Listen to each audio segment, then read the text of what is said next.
नमस्कार दोस्तों, stock market studies में फिर से एक बार आपको दिल से स्वागत करता हूँ। तो इस वीडियो के अंदर मैं ऐसे 3 से 4 कंपनी के बारे में चर्चा करूँगा और ये 3 से 4 कंपनी बहुत स्ट्रॉन्ग कंपनी है क्योंकि इस 3 चारों कंपनी के ऊपर शानदार तरीके से ब्रेकआउट लेवल देखने को मिला है और मुझे लगता है अपकमिंग टाइम्स में एक बड़ा धमाका हो सकता है अगर मार्केट फिर से ट्रेंडिंग हो।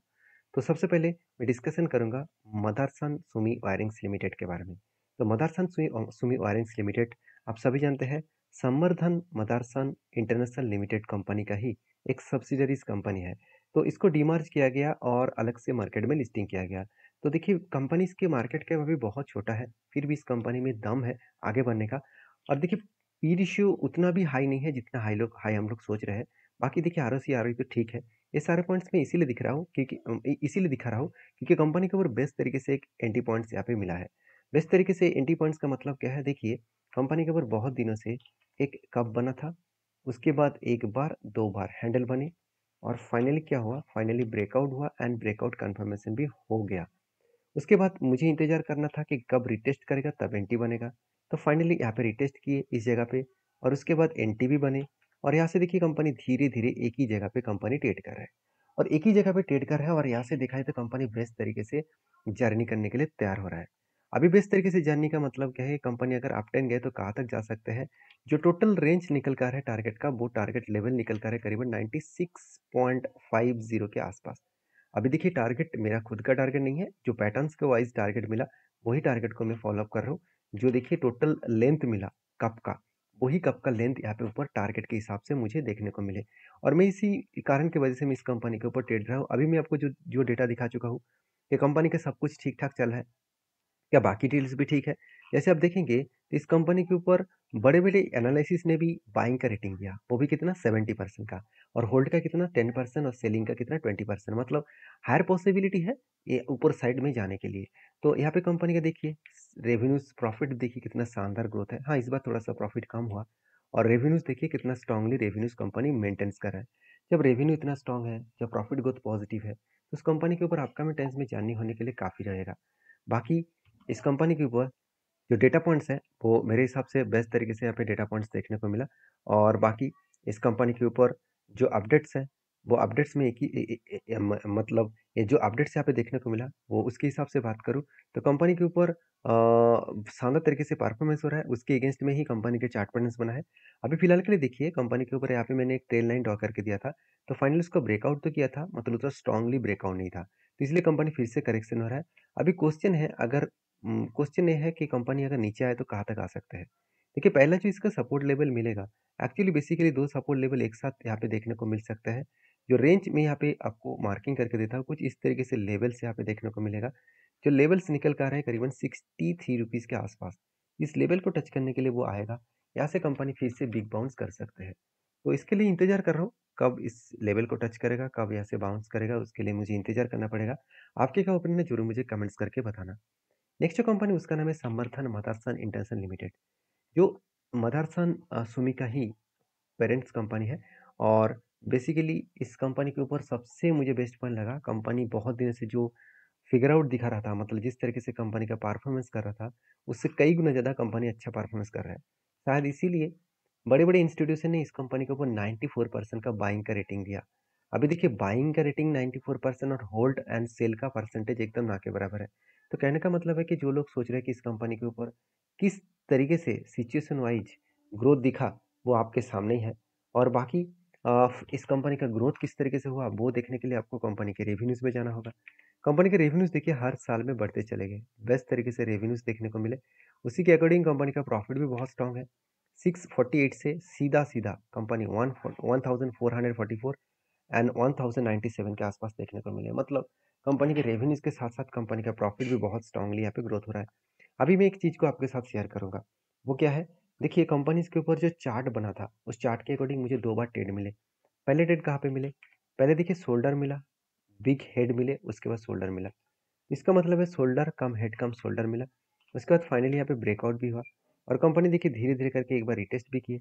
उसके बाद कंपनी अच्छी तरीके से यहाँ पे जर्नी किया और बेस्ट तरीके से यहाँ पे टारगेट को अचीव किया। इसी के बीच में और एक एंट्री पॉइंट्स मिल चुके हैं, जो कुछ इस तरीके से है। पहले कप बने, उसके बाद हैंडल बने और फाइनली क्या हुआ? ब्रेकआउट हुआ एंड ब्रेकआउट कंफर्मेशन भी हो चुके हैं। तो जिसका इंतजार था वो तो मिल चुके हैं, और जहाँ पे रिटेस्ट करना था वो रिटेस्ट भी कर चुके हैं। तो मेरे हिसाब से यहाँ से अगर ऊपर तक जर्नी हुआ तो कौन सा लेवल तक जा सकते हैं, जो लेवल्स निकल कर है वो करीबन करीबन 246 का लेवल निकल कर है। तो मुझे लगता है 18% का टारगेट यहाँ पे मिलने का चांसेस है, जो बेस्ट तरीके से टारगेट अचीव होने का चांसेस है। बाकी आपके क्या व्यू है इस कंपनी के ऊपर जरूर कमेंट्स करना, क्योंकि जब किसी कंपनी के ऊपर आपको कुछ डेटा ऐसा मिले तो आपको हमेशा याद रखना है कि अगर कंपनी का फाइनेंशियल स्ट्रांग हो तो वो आज नहीं तो कल आपको बेस्ट तरीके से टारगेट जरूर अचीव कराएगा। इसके लिए सिर्फ आपको इंतजार करना पड़ेगा, इसके लिए सिर्फ आपको टाइम देना होगा। तो बाकी एमस्विमी के ऊपर आपके क्या व्यू है जरूर कमेंट्स करके बताना। नेक्स्ट जो कंपनी उसका नाम है यूपीएल। तो यूपीएल के ऊपर मैं बात करूँ तो यूपीएल का सबसे पहले मैं चार्ट दिखाना चाहूँगा, क्योंकि यूपीएल जिस तरीके से खुद को रिकवरी किया, मैं आशा कर रहा था कि कंपनी इस लेवल तक आएगा, उसके बाद रिकवरी करेगा। जो लेवल निकल कर है 410 के आसपास, तो उससे पहले ही कंपनी 450 तक आए और वहाँ से कंपनी बिग बाउंस किया। तो देखिए जब बिग बाउंस किया था मैंने आपको ये भी बताया कि कंपनी जब यहाँ से जर्नी करेगा तो बहुत सारे ऊपर साइड में इसका रेजिस्टेंस फेस करना पड़ेगा। पहले रेजिस्टेंस कौन सा था? पहले रेजिस्टेंस रेजिस्टेंस था 582 के आसपास। सेकंड रेजिस्टेंस बनेगा 633 के आसपास। ये रेजिस्टेंस कहाँ पे मिला? अगर प्रीवियस डेटा को देखा जाए तो कंपनी इसी जगह पे बार बार फेस किया। देखिए कंपनी इसको मैं अगर हटा भी दूँ, चलो इसको मैं हटा भी दूँ और इसको भी मैं हटा हटा दूँ, तो आप देख सकते हैं यहाँ पे कंपनी का एक स्ट्रांगली रेजिस्टेंस है। अब स्ट्रांगली रेजिस्टेंस क्यों है? देखिए पहले भी यहाँ पे एक रेजिस्टेंस बना था, उसको ब्रेक करके कंपनी ऊपर गया, तो फाइनली इस रेजिस्टेंस को वो फेस करेगा 635 लेवल को, क्योंकि ये लेवल में कंपनी 2 बार कोशिश किया ऊपर जाने की, उसके बाद क्रैश हो गया।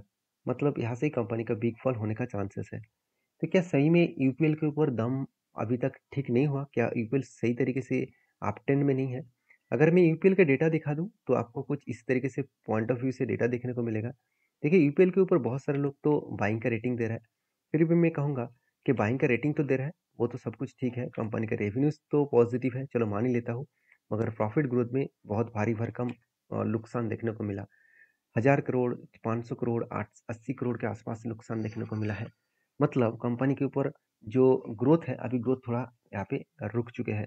तो इसमें टाइम लगेगा, क्योंकि केमिकल सेक्टर में लास्ट 2 ईयर्स में कुछ खास ग्रोथ हुआ नहीं। तो ये भी एक केमिकल सेक्टर से बिलोंग करते हैं, एग्रोकेमिकल्स और साथ ही साथ स्पेशलिटी केमिकल्स, दोनों प्रोडक्ट के ऊपर कंपनी काम करते हैं। तो सीधा सीधा एक इम्पैक्ट कंपनी के ऊपर आएगा, तो जिसके लिए आप फोकस होना चाहिए इस कंपनी के ऊपर। एक दिन ना एक दिन कंपनी फिर से रिकवरी करेगा, क्योंकि इंस्टीट्यूशन देखिए इस कंपनी के ऊपर माल बेचकर भाग नहीं गया, वो उल्टा इस कंपनी के ऊपर होल्डिंग को बढ़ा रहा है। एफएस के पास 5 साढ़े 4% होल्डिंग था, वो आज 6 से 7% के आसपास हो गया।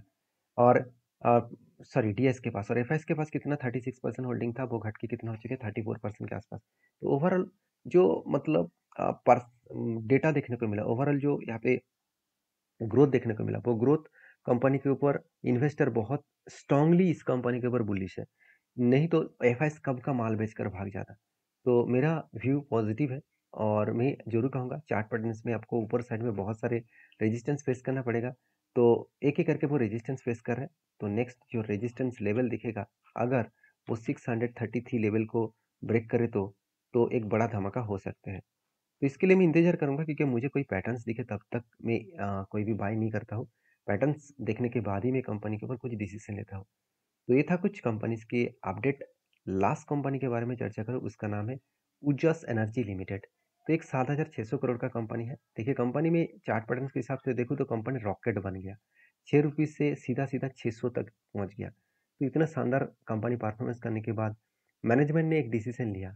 वो डिसीजन क्या है आप देख सकते हैं। देखिए बोनस, कंपनी 2024 में 20 सितंबर में कंपनी 1:4 रेशियो का बोनस दिया। अभी कंपनी देखिए स्प्लिट भी कंपनी दे चुके हैं, तो कंपनी बता रहे हैं फिर से एक बार बोनस इश्यू करने जा रहा है इस कंपनी के ऊपर, क्योंकि परफॉर्मेंस अच्छा हुआ तो हमेशा शेयर प्राइस को सस्ता रखा जाता है, क्योंकि बड़े इन्वेस्टर इस कंपनी के ऊपर कितना निवेश किया है आप देख सकते हैं, ना के बराबर। सारे माल किसके पास है? प्रोमोटर और पब्लिक के पास। तो प्रोमोटर के पास जो देखिए पब्लिक के पास जो होल्डिंग था, वो सीधा सीधा प्रोमोटर ने खरीदारी कर लिए। मतलब कुछ ना कुछ तो चल रहा है कंपनी के अंदर। तो इसलिए कंपनी रॉकेट की तरफ भागा। तो जो लोग इस कंपनी के ऊपर काम करना चाहते हैं, एक बार डीपली रिसर्च करें, उसके बाद काम करें। वीडियो में जानकारी अगर आपको अच्छा लगे तो प्लीज़ एक लाइक करना, चैनल को सब्सक्राइब भी करना। Thank you.